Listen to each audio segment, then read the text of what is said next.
Síndrome de intestino irritable. Nuestro grupo está conformado por Joana Zambrano y Jefferson Sosa. Como definición de este síndrome, tenemos que es una alteración funcional, ya que no se ha hallado ninguna causa estructural, bioquímica o infecciosa que lo provoque. Los síntomas son variados y de distinta índole. Deben estar presentes por lo menos durante 3 meses.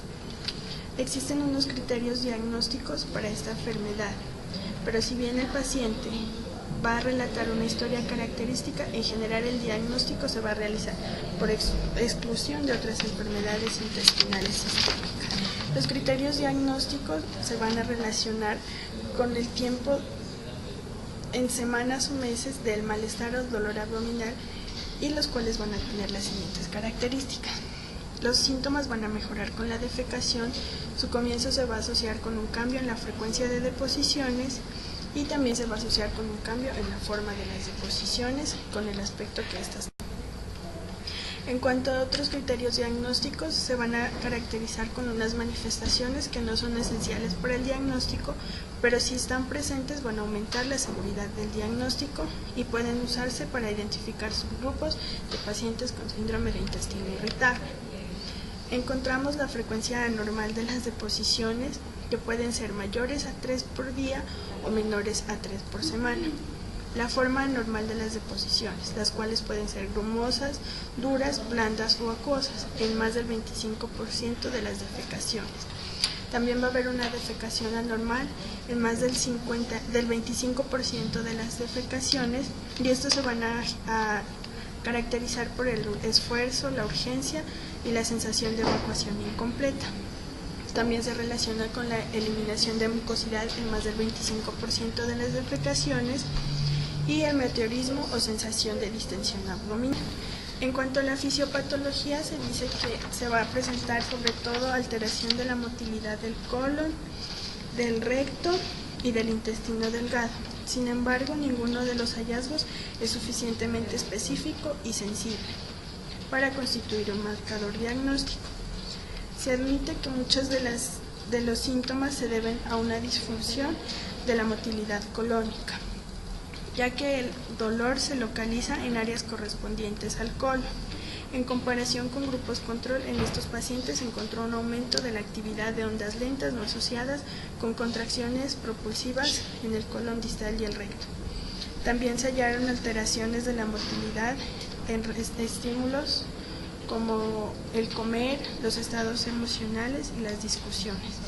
Además, se observaron alteraciones en la motilidad y capacidad absortiva del colon ascendente y del intestino delgado.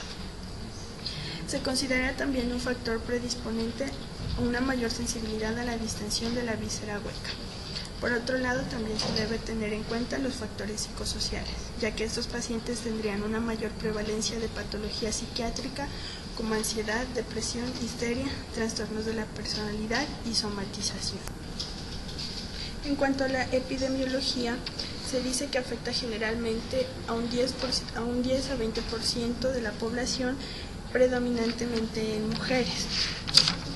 La prevalencia va a ser similar en adultos y jóvenes, a pesar de que la sintomatología va a iniciar o suele presentarse más en la juventud.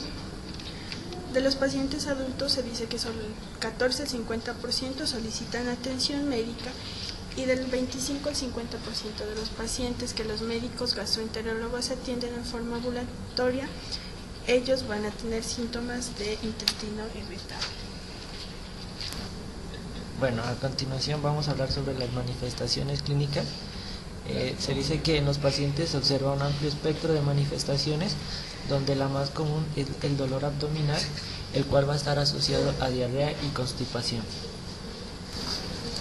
La localización es en el hemiabdomen inferior, pero puede localizarse en cualquier cuadrante. Habitualmente desaparece con la evacuación y se asocia con cambios en la frecuencia de las deposiciones o en la consistencia de las heces. A continuación, vamos a ver las manifestaciones más comunes en los pacientes con intestino irritable, que en los que padecen otras enfermedades gastrointestinales orgánicas, y su presencia ayuda a la presunción diagnóstica y evita estudios innecesarios. Estas manifestaciones son desaparición del dolor con la evacuación, alteración en la consistencia de las heces, aparición de moco, sensación de evacuación incompleta y sensación de distensión abdominal. El enfoque diagnóstico de esta enfermedad principalmente se basa en el examen físico y en la clínica del paciente.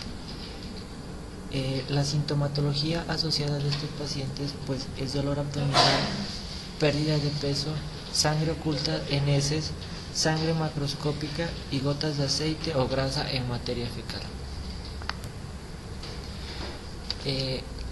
También es importante saber que cuando el síntoma que está con mayor frecuencia en estos pacientes es la diarrea, se debe utilizar algunos laboratorios como son el químico, el citológico y el parasitológico de las heces para tratar de confirmar el diagnóstico.